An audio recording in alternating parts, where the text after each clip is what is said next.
Hello, everybody. Once again, this is Andrew Larsen with another edition of Life with Larsen. I know it looks like I'm all sweaty and stuff. It's because I just got back from a run, jumped in my pool, cooled off a little bit, got back changed some nice street clothes, about to Skype with the girlfriend, and then probably head to bed. Anyways, tonight we are going to talk about technology and how it has affected the restaurant business. That's right. I recently read an article, it's very interesting, and it's talking about this really big um, New York restaurant that was getting 5-star ratings and stuff like that, getting people getting tipped good money, and they wanted to find out how that was years ago, but then now it's not getting tipped as well. They're getting 3-star ratings. People are complaining about customer service. So what they do for security, they have just cameras rolling all the time, and they keep these tapes blah blah blah for 90 days just in case theft or somebody wants to sue blah blah blah and all that stuff. Well, they wanted to check out one tape that they had from all the way from 2004 and then all the way to now to 2014, and they wanted to see the difference. And basically the difference was in 2004, you know someone would be seated and someone would be seated.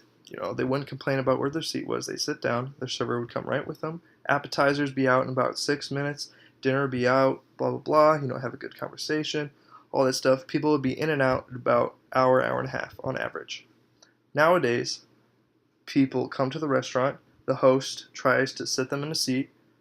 More times than not, the people complain about where they're sitting and ask to be sat somewhere else. So that's a problem that messes up a restaurant's rotation of servers, and that usually ends up to a server being what is known as double sat, which means they get sat with one table and then right away they get sat with another table, and that usually provides poor customer service for the second table or the first table generally.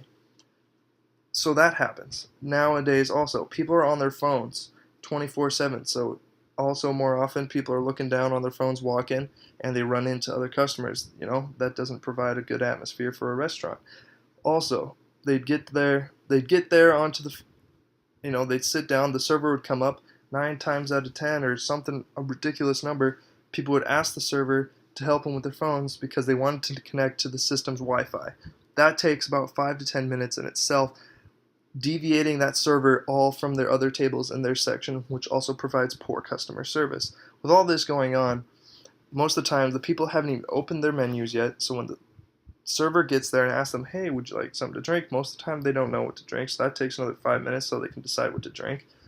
After that, come up back around for appetizers, and by that, bring back their drinks, ask if they want any appetizers, anything like that. People still, have the menu shut because they've got their drinks, still have no clue, so most of the time that takes another 5-10 minutes, blah, blah, blah. Appetizers still come out in the same 6-minute time period that it takes as just it did in 2004, so it's not like their service is bad. Then, when the server comes back again to ask for dinner, blah, blah, blah, they, ask them to take a picture, take group pictures, people take pictures of their appetizer, of their drinks, and it just distracts the server, and, it just wastes their time, so it ends up providing poor customer service. Basically, all in all, the fact that technology and phones have deviated customer service from restaurants is very active in our life. You think about how many times you're at a restaurant, two people are sitting there, and what are they doing? They're both looking down, just like this, just on their phone, just blah, blah, blah, taking pictures, taking selfies, posting on Instagram, not even talking to each other, in fact. And it brings up the point that technology has really changed our lifestyle, changed the way things work. We expect more, we expect it faster, we expect it better, when in fact that technology is just becoming a distraction for customer service in the restaurant business. So next time, folks, if you really want some good customer service, set the phone down, open up the menu, know what you want. Don't complain about where you're being sat. A host is going to sit you in a spot because that's the next one in rotation. I understand you all want a booth. Everybody wants a booth, all right? But if someone sits you at a table, just accept it for the way it is. You're more likely going to get better customer service that way. And you're going to have a much better time than if you sat in the booth you wanted to sit at, all right?